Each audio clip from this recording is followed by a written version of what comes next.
The Six Nations 2024 is just around the corner, and it's being set up to be one of the most open tournaments in recent history. Coming off the back of the 2023 World Cup, a lot of teams are facing depleted squads due to retirements of veteran players, players making themselves unavailable for selection, long injury lists, and also players quitting to play completely different sports. Normally when doing these prediction videos, I feel pretty confident about my decisions in recent years and have had a pretty high success rate in previous tournaments. But this year, with so many teams rebuilding, it's added a whole other level of difficulty. But even so, we shall jump in and go over my predictions for the Six Nations 2024, starting from last place to first, going through each of the games and picking my winner.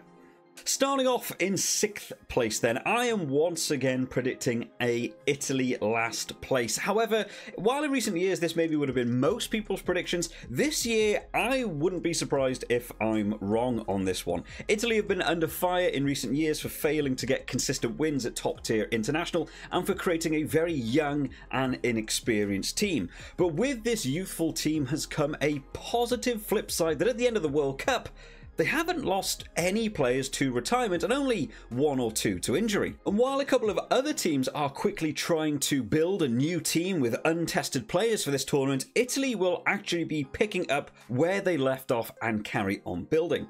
In recent years, the losing scoreline gap has been closing against other competitors, and while going into this year, I still think Ireland, France and Scotland are going to be too far out of reach for an Italian win. The England and Wales game feel like they are very much in the crosshairs. Both of those teams will be testing uncapped players while missing key players as well, along with Italy having the home advantage in the opening game could open the door to Italy even getting as many as 2 wins on the board this year. In terms of my predictions, I am still predicting Italy to unfortunately lose every game this year. Ireland, France and Scotland just feel that little bit of a step too far. I think England will know they'll be targeted in that opening game and so may actually put out a bigger team than we expect to try and counteract it. And I think Italy will fall unlucky with Wales, with it being the last game of the tournament and allowing Wales time to gel this new team together. I do think if Wales was Italy's first game and they were playing in the Stadio Olimpico, I would actually be making the prediction for an Italian win in that starting game. But the last game of the round might just be a little bit of a step too far for them to recreate the win that they had in the Principality 2 years ago.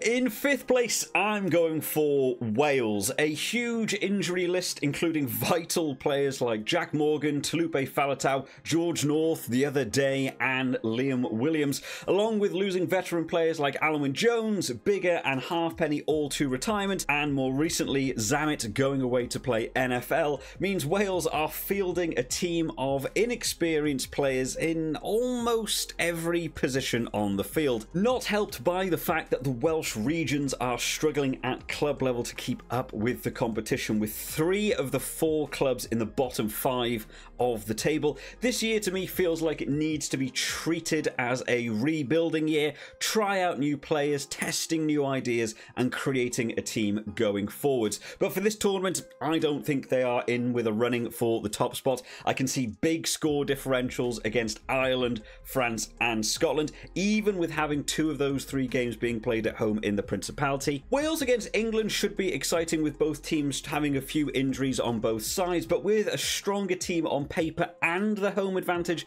of Twickenham, I also think a win is on the cards for England in this matchup, leaving Wales with only 1 win against Italy, and to me should be the main game the new Wales team will want to take control of in front of the home fans, and probably be grateful that Padovani isn't in the Italian team to be linking up with Capozzo this year. In 4th place, I'm going for England, which may take a couple of people by surprise, seeing as they finished 3rd in the World Cup only a few months back and are 3rd favourites going into the tournament this year according to the bookies. But for me, the World Cup wasn't the best reflection of where this team stands in relation to the other Six Nations teams. Losing players like Farrell and Courtney Laws this year, along with their own injury concerns, including a centre of Ollie Lawrence that I think would have been massively important to link up with Marcus Marcus Smith, England will also be trying to find their feet a little in this tournament. Hopefully a shift up in the team will allow playmakers like Marcus Smith to actually utilise wingers like the new cap Faye Weboso to actually have possession and not just continue a heavy kicking tactics based game that we've seen from England in the past. While I still believe this is a team that absolutely has the ability to get wins over Wales and Italy, England may fall prey to playing some tough games away from home. While they play Ireland in Twickenham in round 4, England have not won this fixture in the Six Nations since 2020, and I think Ireland will do the same again this year. France away also feels like it may be a hurdle too far to overcome, leaving us with the Calcutta Cup over in Murrayfield, which is a fixture that normally ends within one score, going either way, and this is a tough call. But with the home advantage, I'm still leaning towards Scotland to take this one, but I can absolutely see it continuing the trend of ending within one score, so I think a losing bonus point could be on the cards in that game.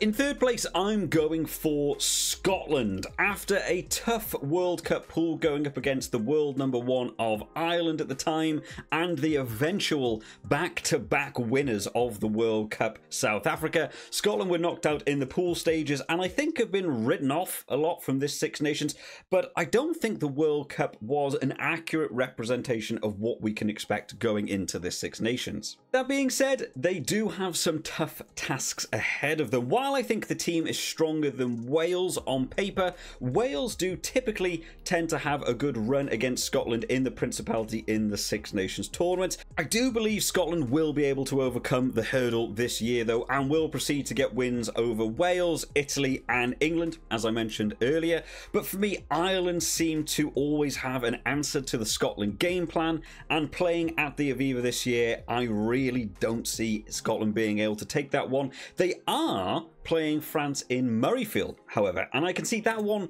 being an exciting game. France are going to be forced to play a full team against Ireland in their opening round and may suffer injuries before this matchup versus Scotland, meaning this may be a game Scotland believe they can take. And in their last 5 meetups, France have won 3 and Scotland have won 2, and for me this could actually be one of the games of the tournament. After going backwards and forwards, I'm finally leaning towards France to take this one with a strong team and 1 day's extra preparation for this game compared to Scotland. I think they may be able to just pip them at the post, but I think I am going to give Scotland a losing bonus point for my predictions as well. That leaves us with the last 2 teams, Ireland and France. Both of these teams go into the tournament pretty level pegging.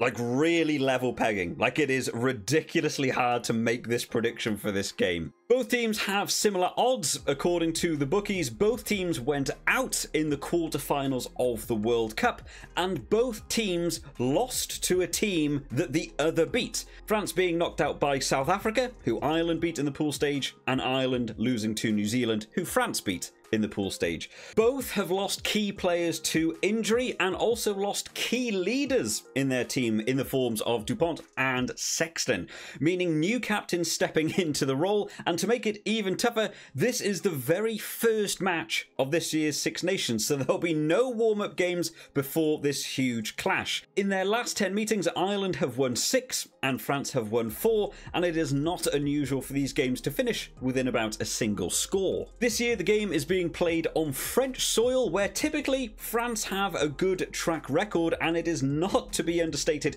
how much importance the French crowd can boost the team. This one is truly a tricky call, and while last year I had great confidence in calling an Ireland Grand Slam, this year something is drawing me towards that gut feeling that France have something up their sleeve for this year. Taking a look at the squads named, I think Ireland will be turning up with a more cohesive squad, ready to put in a big performance, and missing the unique figure of Dupont, France may lack the key to unlocking the Irish gated defence. But with a bolster of some new monster forwards and a crowd to impress after a loss in the quarterfinals, France may instead just be opting for a battering ram technique to break down the door rather than trying to pick the lock. My head is leaning towards Ireland and believes they have the players capable to put in another solid solid performance, but there's that little gut feeling that just says France have something a little bit special to bring this year. For the purposes of this video, I need to pick one, and I'm going to lean towards Ireland once again. Maybe not quite the bookies' favourites, but I really believe Ireland still have a solid team and will be looking to put in a good performance this year. But I believe this one will be a close game. I absolutely believe there will be a losing bonus point involved. For me, in these predictions, it'll be going to France, but I won't be surprised if it ends up being the other way around on the day. Two massive teams with everything to gain in the very first match of the tournament. As for the rest of their games, I'm going to be giving a clean sweep to both sides, meaning this is how my final table looks. And for the second year on the bounce, apparently I'm predicting an Ireland Grand Slam, but this is the first year on the channel where I think a lot of my predictions may actually be wrong. Post-World Cup cycle feels like every team has the opportunity to cause upsets, and there could well be no Grand Slam champion this year. But let me know your thoughts down in the comments. Who do you think will win this tournament? Do you think there will be a Grand Slam, or do you think it'll be decided on points? I hope you've all enjoyed this video today, guys, and of course, after the tournament is over, I will be doing a predictions versus reality video just to see how poorly I did in these predictions going into the Six Nations. Make sure to hit that subscribe button so that you know as soon as that video is out, and let's all look forward to hopefully another brilliant Six Nations. I'll see you all next time, guys. Bye-bye.